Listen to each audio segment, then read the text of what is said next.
Assalamualaikum warahmatullahi wabarakatuh. Perkenalkan, nama saya Dinda Putri Wijaya. Di sini saya akan menjelaskan tentang materi esai. Langsung aja ke penjelasan yang pertama, yaitu pengertian esai. Esai adalah sebuah karya tulis yang membahas suatu hal dari sudut pandang penulisnya. Esai sendiri berasal dari bahasa Prancis, yaitu essayer, yang artinya mencoba ataupun menguji. Pembahasan kedua yaitu mengenai ciri-ciri esai. Yang pertama, berbentuk prosa. Maksud dari berbentuk prosa ini, esai harus ditulis menggunakan bahasa sehari-hari. Selanjutnya, memiliki gaya pembeda.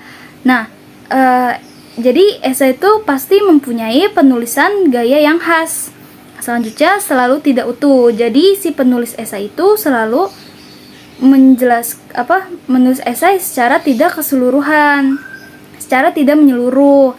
Jadi dia menuliskannya tuh hanya yang menurutnya tuh yang dianggapnya tuh aspek-aspek penting aja dan aspek-aspek yang dianggapnya menarik.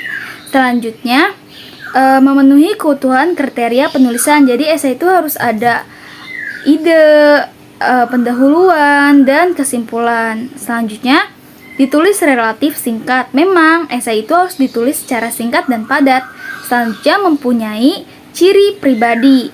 Dalam menulis esai, kamu bebas untuk mengungkapkan pendapat, pandangan, sikap, pikiran, dan dugaanmu sendiri. Selanjutnya adalah pembahasan mengenai jenis-jenis esai. Yang pertama ada esai deskriptif. Esai ini adalah tipe esai yang melukiskan subjek ataupun objek yang apa saja yang menarik perhatian penulis. Selanjutnya yang kedua, esai tajuk atau tajuk rencana.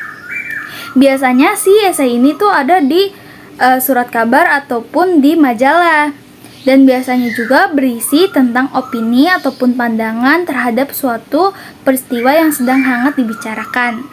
Selanjutnya ada esai cukilan watak. Penulis membeberkan beberapa aspek dari kehidupan individu kepada pembaca.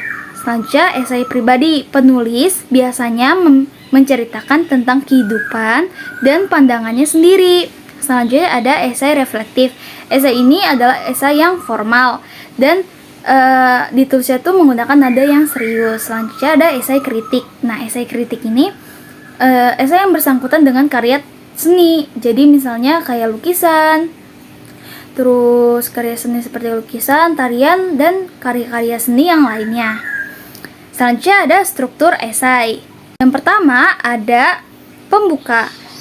Di sini penulis akan memperkenalkan topik yang akan dibahas. Selanjutnya isi. Bagian ini disebut juga sebagai tubuhnya esai.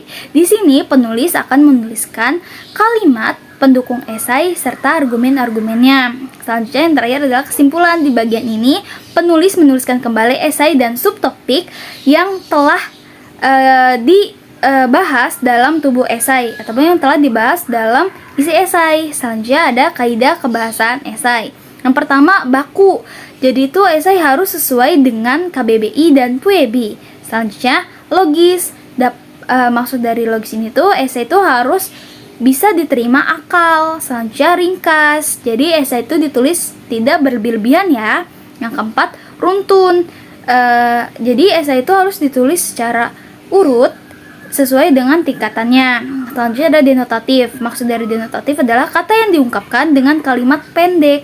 Selanjutnya, tujuan esai. Yang pertama, meyakinkan pembaca. Yang kedua, menerima pendapat penulis. Yang ketiga, memberikan informasi mengenai topik yang dibicarakan. Yang keempat, untuk menyampaikan ide dan argumen secara struktur dan persuasif. Sekian mengenai pembahasan esai. Kurang lebihnya mohon maaf. Wassalamualaikum warahmatullahi wabarakatuh.